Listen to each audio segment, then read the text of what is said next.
turns. It totals a half a mile, and we go around 500 times. Bubba Wallace up 8 spots from the restart with a little bump and run. Trying to take that spot for Matt Kenseth. Hey, that's what I call a textbook pass at Martinsville. That's how you get it done. And now Joey Logano in 60 laps has lapped all but the next 17 cars. Unbelievable. I can honestly say I did not expect to see this. So just the beginning of a short track race at Martinsville under the lights of unpredictability. Bubba Wallace with 2 truck wins here at Martinsville. In 11th, a car length ahead of Ryan Preece, and now just about half a second back of Martin Truex with a lap to go before the competition yellow. Well, Bubba talked about how much he loves this racetrack. I bet he's loving it even more right now. He's having a great race. So it's a caution lap. Okay. When the yellow flag waves, you must hold position. The pace car, which today is a Shelby GT500, picks up the race leader. Everybody falls in line single file. When NASCAR feels it's safe to do so, they will open pit road by lighting up a green light at the head end of pit. Tires down to the cords. We see that on a green racetrack often, and we'll actually see that here at Martinsville, the outside of Michael McDowell. But how do you manage those tires now that you know that? They will not be able to adjust on. Well, thanks, Larry. Bubba Wallace up to 10th after a lot of memories, huh, Mike? Yeah, it used to be Richard Petty and David Pearson, NASCAR's 2 leading all-time winners driving those cars. Today, Matt DiBenedetto and Bubba Wallace. Boy, if Bubba was excited about this race before he got in the race car, he must be really excited right now because he is having a career day, running 10th, battling for 9th, showing a lot of strength. Track as the caution is out. Timmy Hill is stalled. And there they come. Bubba Wallace with just 2 tires is the first car off pit road. How about that strategy for Bubba Wallace? So Logano, Boyer, Johnson, gamble here for Bubba Wallace. And there's the pit exit.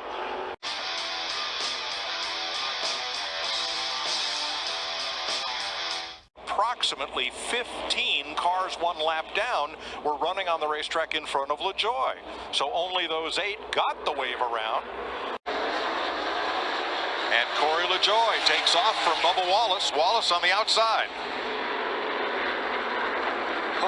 Boyer takes him 3 wide in the first turn. Clint Boyer threaded the needle between cars and we're 3 wide again. Wow. Yeah, a little bit of contact seemed to have gone away right there. It sounded like the ratchet in the rear end. That's what I thought at first, Mike. I thought it was the ratchet. But it was odd that it continued all the way. You see Bubba Wallace working hard, trying to not let 4 tires on the 19 car Martin Truex Jr. take advantage of those 2 right side tires that he received on that last pit stop. So Corey LaJoie has dropped 11 spots for not stopping, not taking tires, but he's probably going to finish this stage ahead with a 3/4 second lead on Boyer.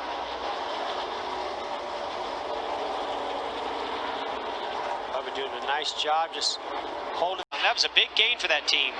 Joey Logano makes it look easy, gets his 3rd stage win of the season, and the final stage point goes to the 20. Regan, help me. Well, guys, it's been a great start for the 43 car of Bubba Wallace. The only complaint he had that last restart was that he did not get any forgiveness from the other guys out there. A little bit of trouble with Clint Boyer. He was frustrated about that on the radio. As for his race car, that race car just a little too tight with the front tires right now. It won't turn when he turns the wheel. A look at it. Preece exiting and Bubba same time. Trying to get around Eric Jones' car. Hardly a scrape. Commitment line violation for Martin Truex. He'll have to restart at the tail end. Stout left Joey Logano the winner of stage 1.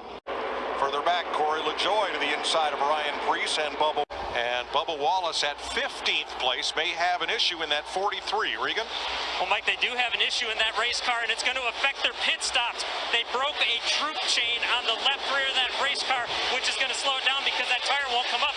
Larry McReynolds, I need help, though. I'm a driver. What in the world is a droop chain?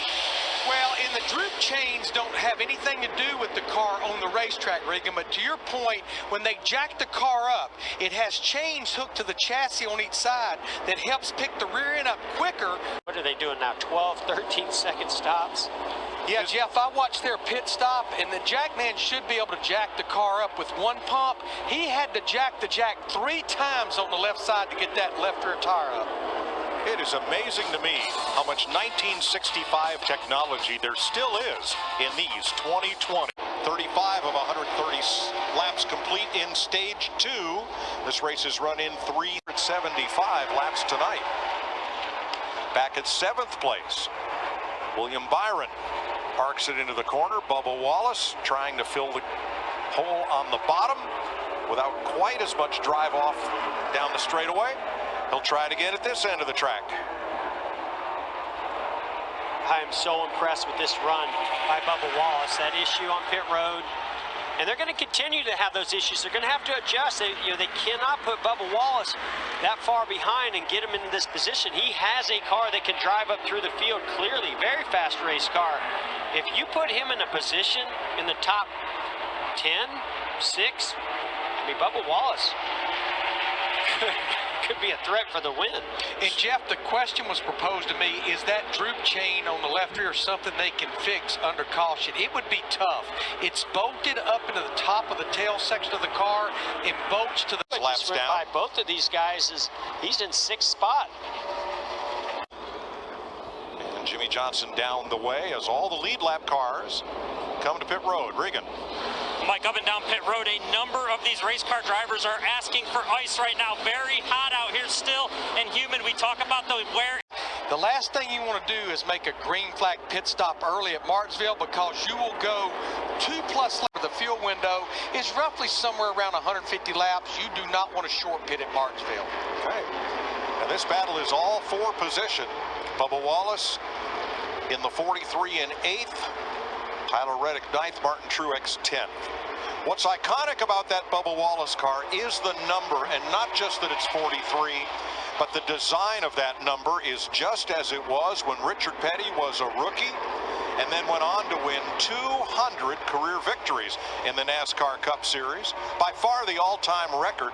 David Pearson second on that list with 105. Richard Petty's 200 will forever be the standard. Joey Logano, who led about 170 laps early, back out front. Jimmie Johnson's now fallen to 5th. That he's going to have to get by if he's going to win this race. Brad Keselowski, Joey Logano, teammates going at it. And on the right, Ryan Newman and Bubba Wallace. Life is like coming through traffic and having to be aggressive passing all those cars.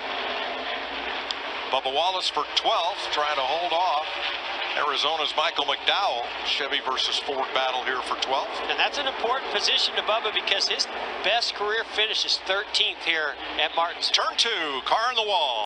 With Bubba Wallace on the outside, William Byron in the middle, and somebody's going to lose. And that was Bubba. 8 tires are better than 4, right? Yes, car. And the left rear corner. Hey, don't mess up Richard Petty's peace sign. Well, we talk about how narrow and tight pit road is, and these cars launch out of that box because you're on a short track. You have a short track. Go the distance here tonight. There's Bubba later, right in the middle of this 15th place battle with Tyler Reddick and Clint Boyer. Issue for Boyer. 3 wide. Does he have a tire down, or he just made contact with somebody? Saw some sparks fly off that car, but he's still going.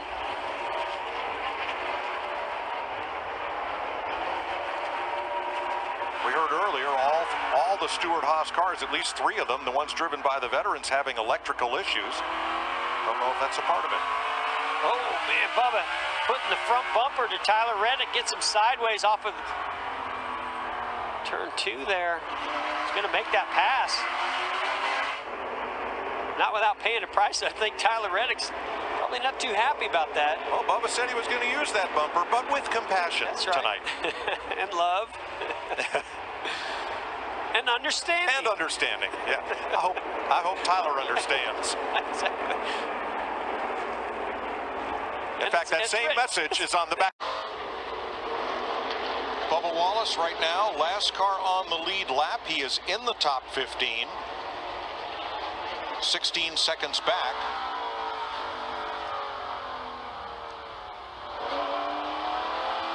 Just ahead of him, Kevin Harvick, and this is for position. Kevin, you know, he's been fading. He definitely has not been good on this run. I don't know if it's having to do anything with that battery issue or if it's just handling right now. It looks more like handling on the 4-car Kevin Harvick, and there goes Bubba to the inside.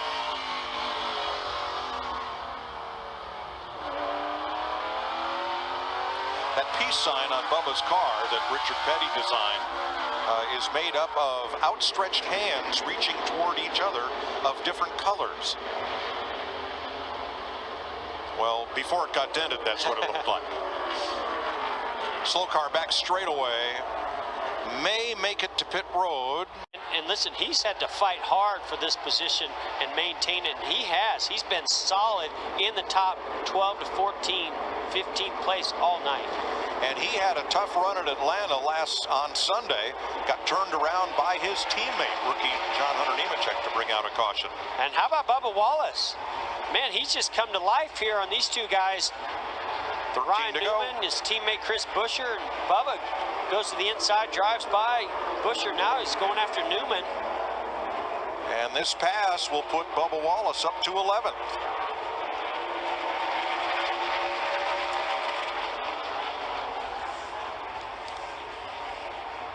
10th place car is Jimmie Johnson. They're about 6 car lengths ahead of Bubba.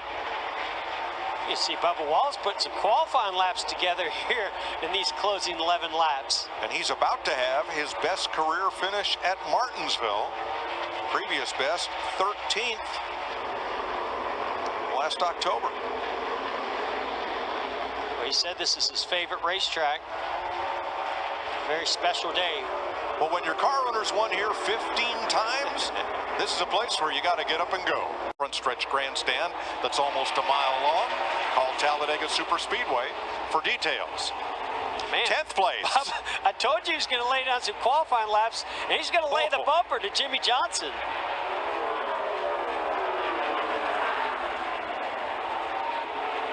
Wallace to the insides, might have tickled the curb, slipped up just a little bit there.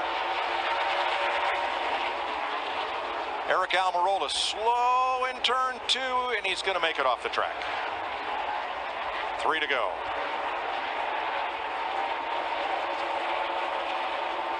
And I have a feeling Cole Custer was on pit road. I don't know if it was a tire issue or dealing with that battery issue. Yeah, he has fresh tires. So he has fresh tires. That's why he's got a lot of speed right now. Yeah, he's got to let these guys race, though. 3 to go.